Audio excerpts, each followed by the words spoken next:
I learned that betrayal did not always arrive shouting. Sometimes it smiled across a birthday cake and wore my mother's favorite perfume. The restaurant was called Bella Vita, one of those warm Italian places on the north side of Chicago where the candles were real. The wine glasses were too thin, and every plate looked like it cost more than my weekly grocery budget. My Aunt Diane had chosen it because, in her words, a woman only turns 26 once, sweetheart, and family should celebrate properly. She said family like it was a blanket, like it was something soft enough to cover every bruised life left behind. I wanted to believe her. That was always my problem. I wanted to believe the people I loved were incapable of using the softest parts of me as handles. Rain streaked down the tall windows beside our table, turning the streetlights outside into gold ribbons on the pavement. My reflection floated over the glass, pale face, tired hazel eyes, brown hair pinned back because I had come straight from the community clinic after balancing invoices until my wrists ached. I still wore the small silver necklace my mother had given me before she got sick. My aunt sat across from me in a cream blouse, dabbing her eyes every few minutes as if my birthday had moved her deeply.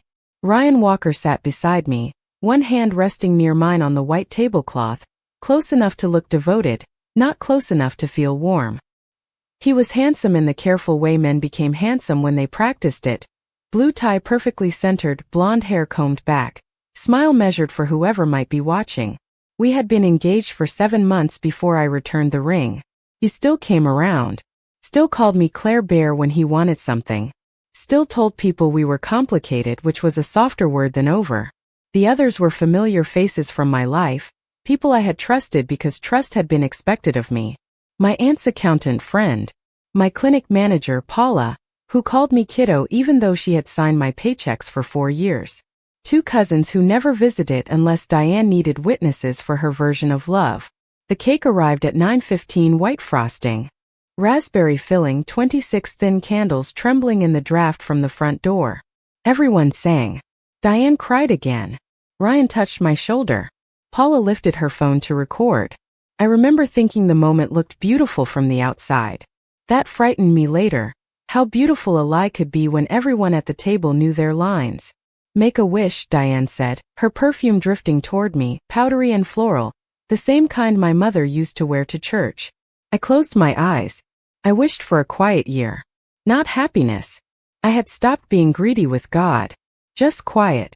I blew out the candles and for one clean second, smoke curled above the cake like a ribbon, and everyone clapped. Then the front door opened. Not loudly. Not dramatically. Just enough for the rain and cold air to slip into the room. 2 men in dark coats stepped inside, followed by a woman with a badge clipped to her belt and a folder tucked under one arm. The restaurant noise thinned. Forks paused. Conversations lowered themselves into whispers. The woman scanned the room, then looked straight at me. Claire Bennett? My heart gave one hard, confused beat. Yes. I stood halfway, napkin falling from my lap. Ryan's hand moved to my elbow, but his fingers were tense, not comforting. The woman approached our table. I am Agent Marlowe with Financial Crimes Investigation. We need you to come with us and answer questions about fraudulent signatures, missing charity funds, and accounts opened under your name. For a moment, I heard nothing but the soft hiss of extinguished candles. Then my aunt gasped, a perfect little sound practiced enough to sound real. Ryan stood beside me too quickly. There must be some mistake, he said. Claire would never do anything like that. But he did not look at me when he said it. He looked at Paula. Paula looked down at her untouched slice of cake. My stomach turned cold. I searched their faces one by one, waiting for shock, confusion, outrage, anything that matched mine. What I found was worse. Fear, yes. But not fear for me. Fear of being exposed too soon. Diane pressed a trembling hand to her mouth. Oh, Claire, she whispered, loud enough for the nearby tables to hear. What did you do? The room tilted. My birthday candles smoked in front of me. The frosting smelled too sweet. Ryan's fingers tightened on my arm, and I finally understood that he was not holding me up. He was keeping me in place. Outside, rain ran down the windows like the city was trying to wash the scene away before I could memorize it. But I memorized everything. My aunt's tears. Paula's silence. Ryan's careful face. The batch. The folder. The cake no one touched. That was the night I learned betrayal could sit at your table, sing your name, and wait until you closed your eyes to make its move. Agent Marlowe did not put her hands on me. She did not have to. The whole restaurant had already done the work of making me feel trapped. Every table had gone quiet in that polished, hungry way people become quiet when someone else's life starts falling apart close enough to watch.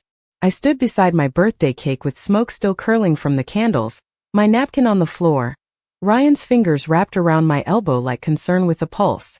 Fraudulent signatures. Missing charity funds. Accounts opened under my name. The words kept circling inside my head, but none of them would land. They belonged to someone in a crime documentary.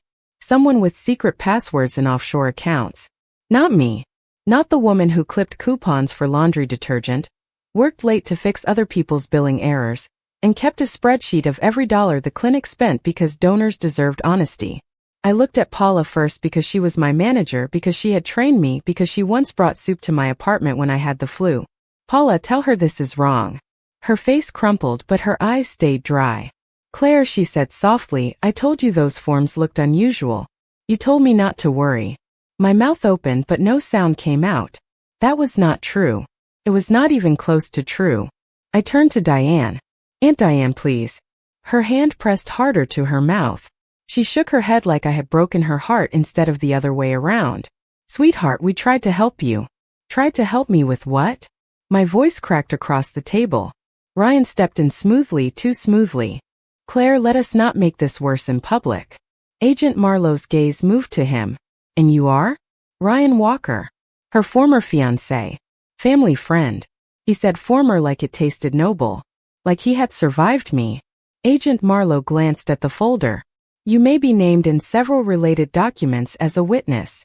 Ryan's expression changed for half a second, the smallest flicker behind his practiced calm. Then he smiled, wounded and cooperative.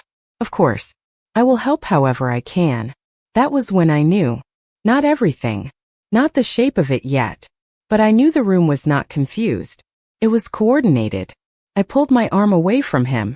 Do not touch me. Ryan's hand dropped. A few people near the bar shifted in their seats. Agent Marlowe lowered her voice. Miss Bennett, this does not have to happen here, but I do need you to come with me voluntarily. Voluntarily? The word almost made me laugh. There was nothing voluntary about standing in a restaurant, while every person you trusted turned into a locked door. I reached for my purse on the chair, but Paula moved first, picking it up and handing it to Agent Marlowe as if she had been waiting for her cue. My breath caught. Why would you do that? Paula would not look at me. Standard procedure, she whispered. No. Esther daher. You do not know standard procedure. You know payroll software and donor receipts and how I take my coffee. Her lips trembled. For a second I thought she might break. Then Diane began crying louder, and Paula folded back into silence. Agent Marlowe opened the purse, removed my wallet, and checked my identification. She did it professionally, not cruelly, but humiliation does not care about intention. It still burns. Ryan leaned close enough for only me to hear. I told you not to dig. My blood went cold so fast I felt dizzy. What? His eyes stayed on Agent Marlowe. You should have left the invoices alone, Claire. Then louder with perfect sadness he said, we will get you help. That was the moment the front door opened again. This time the restaurant did not just quiet. It surrendered. A man stepped in from the rain wearing a black wool coat over a charcoal suit, tall, broad-shouldered, his dark hair touched with silver. At the temples, his face calm in a way that made every other calm in the room look like acting. I had seen him once before at the clinic gala, standing near the exit while donors pretended not to stare. Adrian Cole. Northside money. Quiet benefactor. The kind of man people described carefully, as if saying too much might summon him. He removed his leather gloves finger by finger, eyes moving across the room until they found me. Not Diane. Not Paula. Not Ryan. Me. Agent Marlowe stiffened. Mr. Cole. He gave her a polite nod, then walked to our table. Ryan went pale. That was the first honest thing I had seen on his face all night. Adrian stopped beside the cake, looked down at the folder in Agent Marlowe's hand, then placed a single sheet of paper on the white tablecloth in front of me. His voice was low, controlled, and clear enough to cut through every whisper in the restaurant. This signature is not yours. Adrian Cole's words did not save me at first. They only made the room more dangerous. This signature is not yours. The sentence hung over the white tablecloth, above the birthday cake, between the faces of people who had already decided what version of me they needed to survive the night. I looked down at the page he had placed in front of me. It was a photocopy of a bank authorization form, the kind I had processed 100 times at the clinic, except this one carried my full legal name, my address, my social security number partially hidden, and a signature that looked like mine if someone had only studied the shape and never understood the hand behind it. The C was too sharp. The B loop too wide. I stared at those wrong little details until my eyes burned. That is not my signature, I whispered. I know, Adrian said.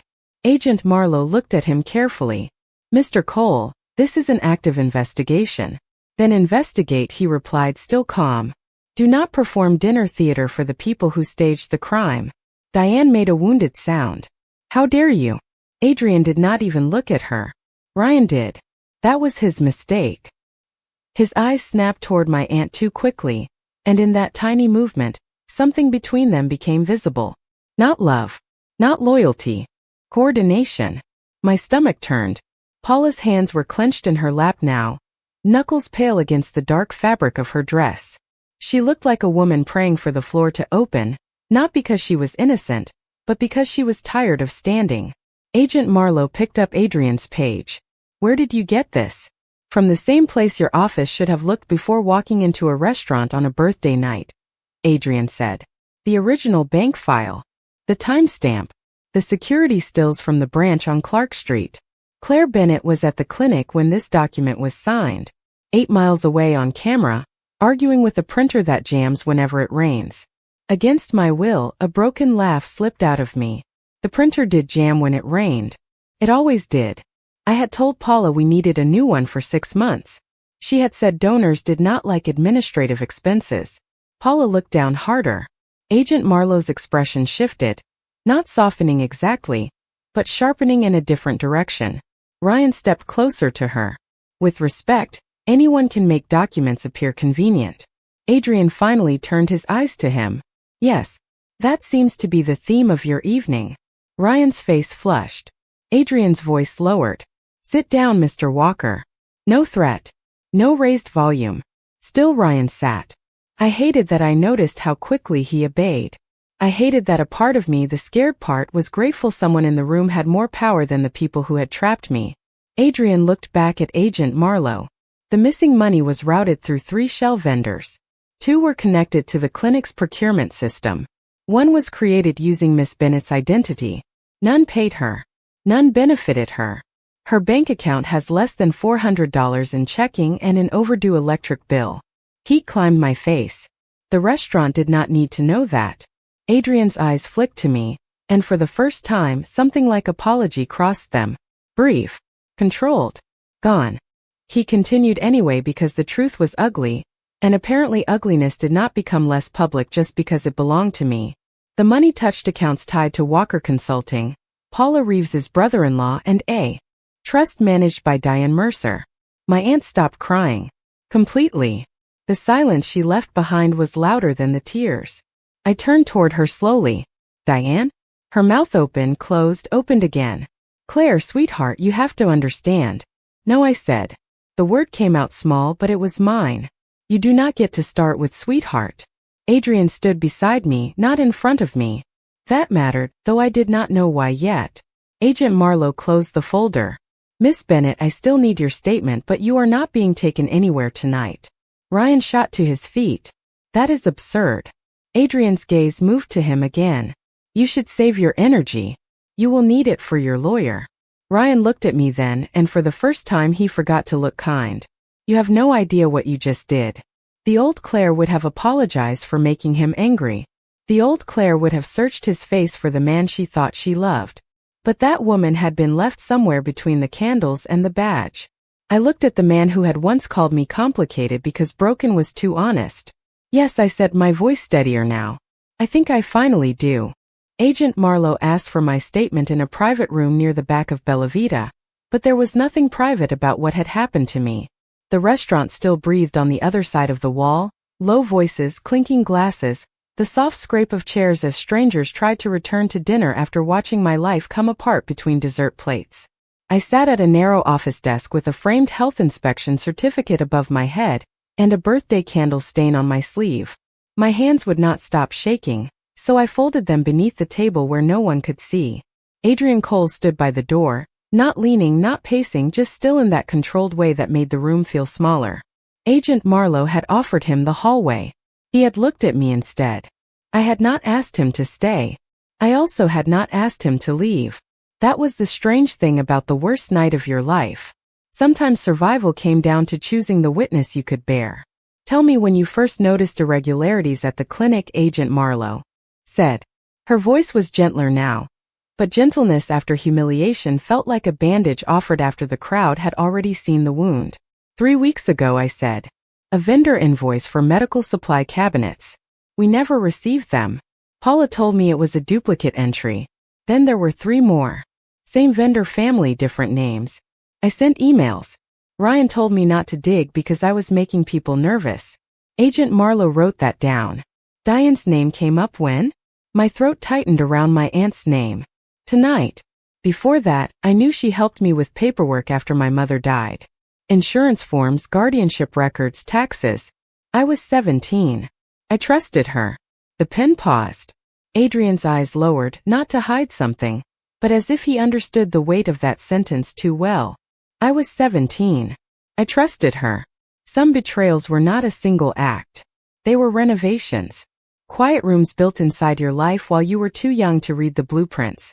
Agent Marlowe asked about Ryan, about Paula, about clinic passwords, about my social security number, about old bank accounts I thought had been closed. I answered until my voice felt scraped raw. At 10:46, she closed her notebook. Miss Bennett, based on what Mr. Cole provided and what you have told me, I do not believe you are the primary suspect. Primary suspect? The words should have brought relief. Instead, they made me feel tired enough to disappear under the table. What am I then? I asked. She looked at me for a moment. A witness. Possibly a victim of identity fraud. Possibly both. A victim. I hated that word. It made me sound passive, like something that had happened to me because I stood still. I had not stood still. I had worked, loved, balanced books, paid bills, sent birthday cards, answered Diane's calls, believed Ryan's promises. I had participated in my own betrayal by trusting people who had taught me trust was the price of being loved. Agent Marlowe left me with her card and a warning not to contact anyone involved. Anyone involved. My aunt. My former fiancé. My manager. My family table reduced to evidence. When she stepped into the hallway, the office became too quiet. Adrian remained by the door. I wiped my palms on my dress and stood too quickly. The room tilted. He moved 1 step forward, then stopped before reaching me. Are you going to faint? His voice was low, almost practical. No, probably. I hated that a laugh tried to come out and turned into something broken. He looked toward the chair. Sit down. That sounded like an order. His mouth tightened slightly. Please sit down.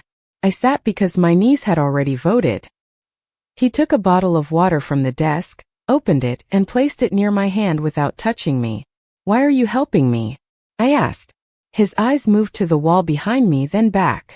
Because the money they stole was tied to a children's recovery fund I created through the clinic.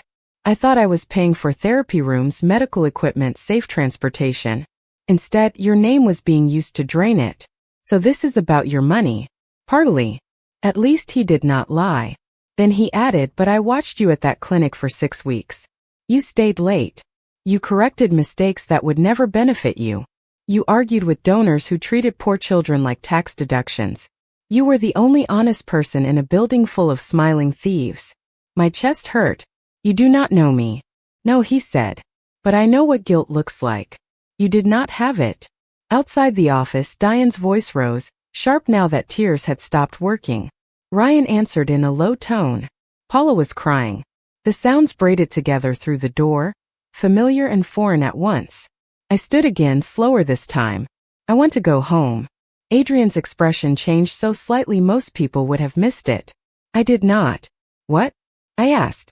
He reached into his coat and removed his phone, turning the screen toward me. A message from an unknown number showed a photo of my apartment door. A yellow notice had been taped across it. My name appeared in black letters, attached to words I could barely process. Restricted access pending financial investigation. My purse felt suddenly light on my shoulder, like everything I owned had already been taken while I was still breathing. Adrian's voice came quietly from beside me. They were counting on you having nowhere to go. They were counting on you having nowhere to go. Adrian said it quietly, but the sentence hit harder than if he had raised his voice. I stared at the photo of my apartment door until the yellow notice blurred. That door had been ugly, painted brown by someone who hated brown, with a deadbolt that stuck in winter and a peephole scratched from the inside. It was not much. A third-floor walk-up with a radiator that hissed at night, thrift store curtains, and a kitchen table my mother had refinished before she got sick. But it was mine. Or I had thought it was. I reached for my phone and called Diane. Straight to voicemail. I called again. Nothing. I called Ryan, hating myself before the first ring ended. He answered on the fourth. Claire. His voice came smooth and tired, like I was the inconvenience. My apartment is sealed. There was a pause just long enough to tell me he already knew. I am sorry. The authorities move fast with financial crimes. You said you would help me. I said I would help if you listened. My hand tightened around the phone. Listen to what? To me. To Diane. To everyone trying to protect you from making things worse. Behind his calm I heard restaurant noise, silverware, low voices, my birthday dinner continuing without me. Something in my chest folded in on itself. You knew they would lock me out. Ryan exhaled. You always needed everything explained like you were the only person with a conscience. Do you have any idea how exhausting that is? The hallway outside the restaurant office went silent around me. Adrian stood 3 feet away, close enough to hear, still enough not to intrude. I looked at the rain streaking the back window, at my reflection pale in the glass, at the woman who had once planned a wedding with a man now speaking to her like a bill he regretted paying. Ryan, I whispered, what did you do? His voice cooled. I gave you chances to stop looking. Then the line went dead. For several seconds I could not lower the phone. My arms simply stayed there, useless, as if my body had forgotten the call was over. Adrian took 1 step closer.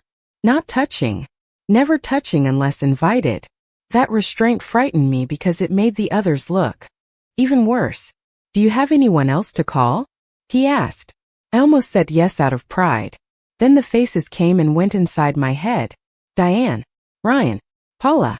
Cousins who had eaten cake while my name was being fed to strangers as a crime. My mother was gone. My father had left before memory could harden around him. The clinic had been my second home and now even that felt staged. No, I said. The word was so small it embarrassed me. Adrian's jaw tightened, but not at me. I have a place. Of course you do. The bitterness came out before I could polish it. Men like you always have a place. He accepted that without flinching. A furnished apartment in River North. Cameras in the lobby. Doorman. Separate elevator. You can stay tonight. The door locks from the inside. You keep your phone, your purse, your keys, everything.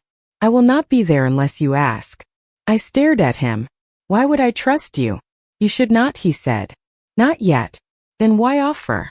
Because tonight they are counting on you being alone. The same sentence, reshaped into something that almost sounded like mercy. I wanted to hate him for how reasonable he was. I wanted to hate anyone with enough power to make safety sound simple. But my dress still smelled like candle smoke. My aunt would not answer. My former fiancé had just admitted enough to break my heart, and not enough to free me. Outside, Chicago rain tapped against the alley window in quick, nervous fingers. I thought of my apartment sealed with a notice. My medication in the bathroom cabinet. My mother's photo album in the closet. The navy cardigan I wore when I could not sleep. All of it behind a door with my name turned into evidence. I can pay you back, I said, because dignity was the only code I had left. Adrian's eyes softened by a fraction. It is not a loan. Then it is charity. No, it is shelter. There is a difference. I laughed once, hollow and quiet. You talk like someone who has had time to name every kind of debt. His mouth moved slightly, not quite a smile. I have made enough of them to know which ones ruin people. Agent Marlowe appeared at the end of the hallway, phone in hand. Miss Bennett, you should avoid your apartment until we verify who authorized the restriction. Do you have somewhere safe tonight? Safe. I looked at Adrian. He did not nod. Did not persuade. Did not rescue me with a speech. He simply waited, letting the choice be mine even though the night had taken almost every other choice away. Yes, I said at last. I have somewhere. The ride to River North took 20 minutes. Adrian sat across from me in the back of a black Lincoln, not beside me, while the city slid past in wet streaks of neon and glass. He made 2 calls, both short, both about lawyers, account freezes, and emergency access to personal belongings. He never mentioned punishment, never raised his voice. That made him stranger than the stories people told about him. At 1:30 in the morning, we reached a high-rise with a quiet lobby and marble floors that reflected me back like a ghost in a black birthday dress. Adrian handed me a key card and a folded paper with 3 phone numbers. Doctor, lawyer, driver. Then he placed a 4th card on top. Mine. I looked at it. What am I supposed to do with this? Whatever you want. Call. Tear it up. Throw it away. Keep it in a drawer until you hate me less. I looked up sharply. I do not hate you. No, he said. But you are angry enough to stay alive. The elevator doors opened behind me. I stepped inside alone because he did not follow. Before the doors closed, he spoke once more. You can leave any time, Claire. But do not disappear because they taught you your voice was inconvenient. The doors slid shut on his face, and for the first time all night, I was alone without feeling abandoned. The apartment on the 32nd floor was too quiet to trust. I stood just inside the door with the key card still in my hand, listening to the soft hum of the refrigerator, the distant hiss of traffic below, and the rain tapping against floor-to-ceiling windows that looked out over Chicago like the city belonged to someone else. The place was beautiful in the way expensive spaces often were. Clean lines, pale furniture, dark wood floors, a kitchen with appliances I was afraid to touch, a cream sofa that had never known a laundry basket, and a view of the river cutting through the city in black glass ribbons. Nothing in it felt lived in. Nothing in it felt safe. But the door locked from the inside. I checked it 3 times. Then I checked the windows, the hallway peephole, the bathroom, the closets, under the bed like I was a child afraid of monsters and not a grown woman hiding from people who knew my social security number. No one was there. That should have helped. It did not. I set my purse on the counter and took inventory like survival had become an office task. Wallet. Phone. Agent Marlowe's card. Adrian's card. $47 in cash. Lip balm. My mother's necklace around my throat. No pajamas. No toothbrush. No medication. No apartment. No family. The list ended there because I could not bear to keep counting what had been taken. My phone buzzed at 1:47 in the morning. I flinched so hard I knocked Adrian's card onto the floor. The screen showed a message from Ryan. You are making a mistake. A second one followed before I could breathe. Cole is not who you think he is. Then a third. Come back before this gets worse. I stared at the words until the anger arrived, slow and hot, pushing through the shock like blood returning to a numb hand. Come back. Not are you safe. Not I am sorry. Come back, as if I were a dog that had slipped its leash. I typed one sentence with shaking thumbs. Do not contact me again. Then I blocked him. My hands trembled afterward not because it was hard but because it was easy. Too easy. 7 months of engagement, years of friendship, dinners with Diane, plans for a June wedding. A guest list I had made in a notebook with blue flowers on the cover. All of it reduced to one button on a phone screen. Block contact. The silence that followed felt enormous. I walked to the bedroom, found a folded white shirt and a pair of gray sweatpants in a drawer with the tags still on them, and changed out of my black birthday dress. The dress smelled like smoke, frosting, and public shame. I dropped it onto the bathroom floor and stared at it for a long time. Then I turned on the shower and stood under water hot enough to redden my skin, not because I felt dirty, but because I needed to remember where my body ended and other people's lives began. When I came out, there was a paper bag outside the apartment door. My whole body locked. I looked through the peephole. Empty hallway. No footsteps. No shadow. The bag sat on the mat with a pharmacy logo and a small white envelope taped to the front. I opened the door only as far as the chain allowed, pulled it inside and locked everything again. Inside were a toothbrush, toothpaste, a phone charger, a bottle of ibuprofen, chamomile tea, and a sealed container of chicken noodle soup from a diner on Michigan Avenue. The note was written in neat black ink. You mentioned at the clinic once that soup is what people bring when they do not know how to fix anything. I do not know how to fix this. Eat anyway. No signature. Did not need one. I sank onto the kitchen floor with the bag in my lap and cried for the first time that night. Not pretty tears. Not silent movie tears. The kind that bent my shoulders and made breathing feel like work. I cried for my mother, who had trusted Diane with me. I cried for the apartment door with the yellow notice. I cried for the little girl I had been, sitting on the edge of hospital beds while adults told her family meant showing up. I cried because a man with a dangerous name had remembered something I said in passing, while the people who claimed to love me had used my birthday as a stage. At 3:15, after the soup had gone lukewarm and my eyes felt raw, my phone buzzed again. Unknown number. For a moment, I thought it was Ryan using someone else's phone. Then a photo appeared. Not of me. Not of Adrian. Of an old file folder with my mother's name written across the tab. Margaret Bennett. Beneath it was a message. Ask your aunt what happened to the insurance money. The room narrowed to the screen in my hand. Insurance money. My mother had died with unpaid bills, a mortgage lost, and apologies she whispered because she thought leaving me with nothing was a failure. Diane had told me there had been no policy. She had said illness ate everything. She had said we were lucky family took care of family. My breath turned shallow. I opened the photo, zooming in until the words on the corner of the file became clear. Guardian disbursement. Minor beneficiary. My name. Claire Bennett. I stood so fast the chair scraped behind me. The apartment was no longer quiet. It was waiting. At 3:22 I called Adrian Cole. He answered on the first ring, voice awake and calm, as if he had been sitting in the dark expecting the past to find me. I found something, I said. He did not ask if I was sure. He did not tell me to sleep. He only said, tell me where it hurts first. Tell me where it hurts first. Adrian said it so gently that I almost hung up. Not because the question was wrong, but because it was too close to the truth. I was standing barefoot in a stranger's 32nd floor apartment at 3:22 in the morning, wearing sweatpants with the tag still scratching my hip, holding a phone in one hand and a picture of my dead mother's file in the other, and I did not know which pain deserved to be named first. My aunt stealing from me. Ryan helping her. Paula using the clinic to hide the trail. My apartment sealed. My birthday turned into evidence. My mother's illness rewritten as a financial opportunity by the woman who had promised to raise me. All of it hurt. Every piece had teeth. I swallowed and leaned against the kitchen counter. The insurance money, I said. My voice came out small. Diane told me there was none. Adrian was quiet for half a second.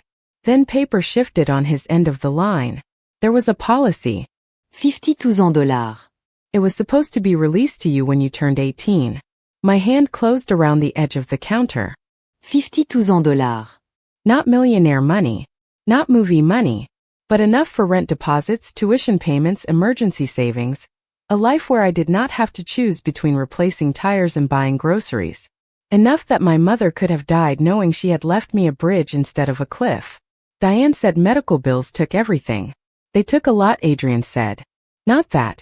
The room blurred. I pressed my palm over my eyes and saw my aunt at 17, folding me into her arms outside the funeral home, whispering, I will take care of you now. I saw her at 18 telling me college out of state was selfish. At 21, crying because she needed help with property taxes. At 26, across a birthday cake, asking what I had done. How did you find this? I asked. Someone sent you the photo because they wanted you angry. I found the file because I wanted you alive long enough to use anger well. That sounded like something a dangerous man would say. It also sounded like the first practical kindness I had heard all night. Who sent it? I am working on that. But I know what it connects to. My knees weakened again. I slid down to sit on the kitchen floor, back against the cabinets. Tell me. Your aunt became your temporary guardian after your mother died. She had access to certain records. Years later, Ryan helped restructure an old trust account under a consulting shell. Paula's vendor system gave them a place to move money and make it look like you approved payments. My name became the trash bag, I whispered. His silence answered before he did. Yes, the ugly little word should have destroyed me. Instead, it steadied me. Trash bags could be opened. Evidence could spill out. I looked toward the windows, where the city lights glittered cold and distant below the rain. What do we do? He repeated carefully. Do not make that mistake. I am angry, not helpless. I know. Then tell me what I can do. He exhaled almost too softly to hear. There is a fundraiser tomorrow night for the clinic. Every donor, board member, and smiling thief in one room. Paula will be there.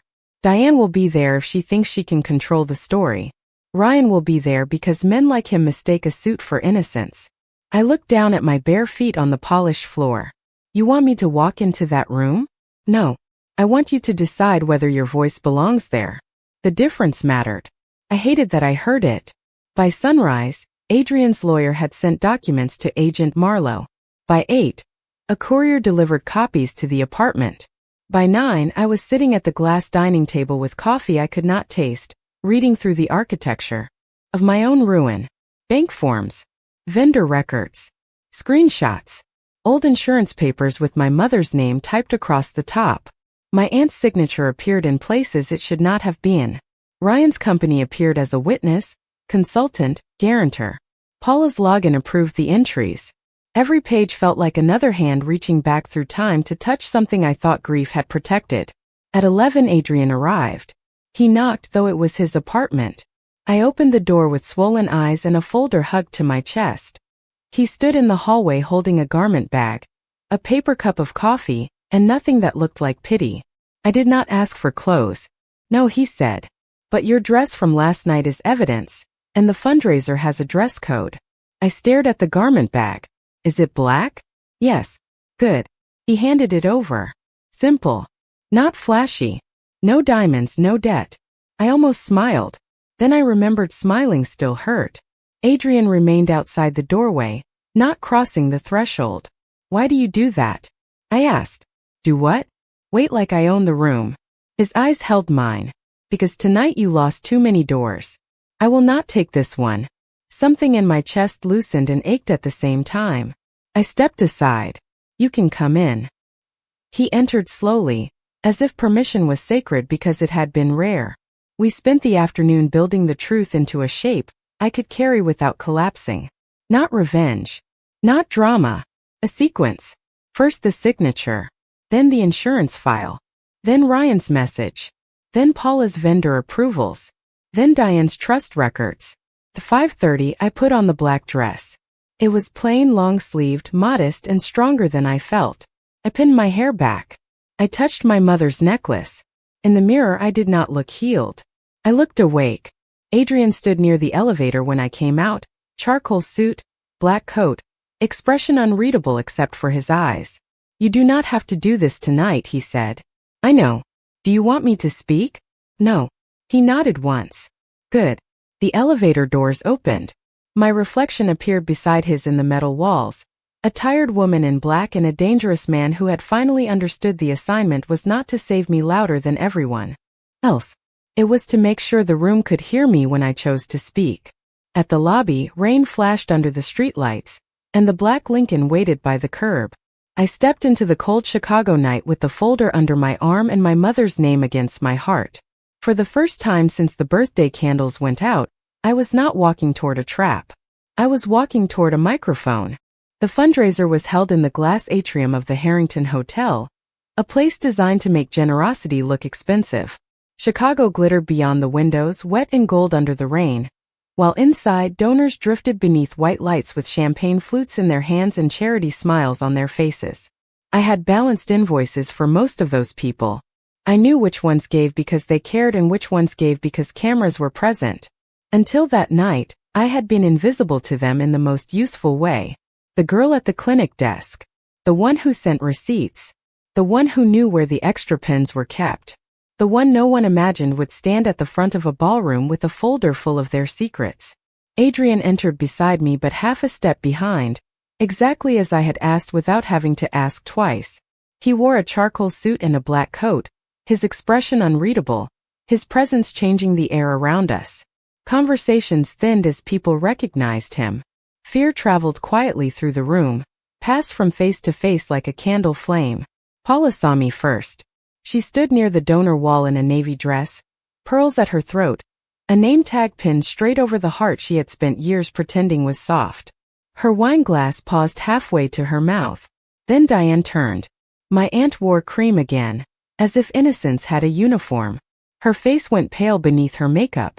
Ryan stood beside her, beautiful and polished and still so convinced the right suit could make him look clean. For 1 second, I was back at Bella Vita with candle smoke in my lungs and everyone watching me become the scandal. Then Adrian's voice came low near my shoulder. Breathe before you speak. I did. Once. Twice. The kind of breath you take before pulling glass from skin. Agent Marlowe waited near the side entrance with 2 other investigators, not interrupting, not performing, simply watching. That helped. Not because authority saved me, but because the room could not pretend this was grief making noise. I walked to the small stage where Paula had planned to announce a new pediatric care wing, funded by stolen money and polished lies. The microphone stood waiting. My hands trembled around the folder, so I placed it on the podium before anyone could see. Paula moved first. Claire, sweetheart, this is not the time. I looked at her and the old reflex rose in me, the need to apologize for taking up space. It died before reaching my mouth. Do not call me sweetheart. The microphone carried my voice across the atrium, clear and sharper than I felt. The room stilled. Diane stepped forward, eyes already shining. Claire, you are confused. You have been under terrible stress. My aunt had always loved that word. Confused. It made truth sound like a fever. I opened the folder. The first page was the forged bank authorization. This document was used to open an account in my name. The signature is not mine. A forensic examiner has already flagged the inconsistencies. I lifted the second page. At the time it was signed, I was on camera at the clinic 8 miles away, fixing a printer Paula Reeves told me we could not afford to replace. A few nervous laughs broke and vanished. Paula's face tightened. Ryan started toward the stage, but Adrian did not move. He did not need to. Ryan stopped anyway, and I hated how satisfying that was. I lifted the third page. These are vendor approvals made through the clinic's procurement system. Paula's login approved them. The funds moved through shell companies connected to Ryan Walker and Diane Mercer. Diane made a wounded sound. I raised my eyes to hers. No tears tonight. Not from you. The room seemed to inhale. My voice shook then, but it did not break. After my mother died, I was told she left nothing behind. That was a lie. She left a $50,000 insurance policy for me as a minor beneficiary. My temporary guardian gained access to the disbursement records. I turned the page. Diane's signature authorized transfers I never knew existed. Ryan's company later helped bury the trail. Ryan's face hardened, and for the first time he forgot the audience. You have no idea what you are doing, Claire. The microphone caught my answer before fear could swallow it. I know exactly what I am doing. I am telling the truth you all needed me too ashamed to say. Silence landed heavy. Not empty. Heavy. I looked at Paula, then Diane, then Ryan, and something inside me finally stopped kneeling. You did not betray me because I was careless. You betrayed me because I trusted you. That is not my shame to carry anymore. Agent Marlowe moved then, quiet and professional, guiding the moment back into law before it could become theater again. Donors stepped away from Paula. Board members whispered. Diane reached for Ryan, but he pulled his arm back, already choosing survival over loyalty. It should have hurt. It did, but distantly, like pain from a life I no longer lived inside. I gathered the papers, stepped away from the microphone, and walked down from the stage on my own. Adrian waited near the aisle. He did not offer his hand. He only opened a path. As I passed him, he said quietly, "They heard you." I looked back at the room, at the faces that had once decided whether I was believable, useful, disposable. Then I looked at him. "No," I said. "I heard me." Outside the Harrington Hotel, the rain had softened into mist, turning the sidewalk silver beneath the streetlights. Behind the glass doors, the fundraiser continued to unravel in quiet, expensive pieces. Donors made phone calls. Board members avoided one another's eyes. Agent Marlowe spoke with Paula near a marble column, while another investigator collected documents from the registration table. Diane sat in a velvet chair with her hands folded in her lap, no longer crying, no longer performing, just staring at the floor like it had finally become clear there was nowhere lower to look. Ryan was gone. Of course he was. Men like Ryan did not stay for the consequences unless there was applause attached. I stood beneath the hotel awning with my folder pressed against my chest, breathing air that smelled like rain, exhaust, and wet concrete. For the first time in 2 days, no one was asking me to explain myself. No one was calling me sweetheart. No one was touching my elbow and calling it support. Adrian stood a few feet away, one hand in the pocket of his black coat, giving me the kind of space I used to think meant absence. Now I understood it could mean respect. The city moved around us. A cab splashed through a puddle. A couple hurried past under a red umbrella. Somewhere above, an ambulance siren faded west toward the hospital district. Life kept going with brutal indifference, but tonight that felt less cruel than usual. Maybe the world did not stop when your heart broke, because it was waiting for you to learn you could keep moving too. Adrian spoke first. You were brave in there. I almost laughed. Brave felt too clean for what I had been. I was angry. Anger can be honest when fear has been overworked. I looked at him then. His face was turned slightly toward the street, rain mist catching in the silver at his temples. Under the hotel lights, he did not look like the whispered stories from the north side. He looked tired, watchful, human in a way powerful men rarely allowed themselves to be seen. Why did you really help me? I asked. He did not answer quickly. That mattered. Fast answers had ruined my trust. Because everyone who betrayed you needed your silence, he said at last. I only wanted you to have your voice back. The words landed gently, and because they were gentle, I did not know where to put them. A day ago I would have searched for the hidden hook. The debt, the condition, the fine print written in invisible ink. Now I only stood there, hearing rainwater drip from the awning, and wondered whether trust could return as something smaller than before. Not a bridge, not a house, just one careful stone placed where the ground had washed away.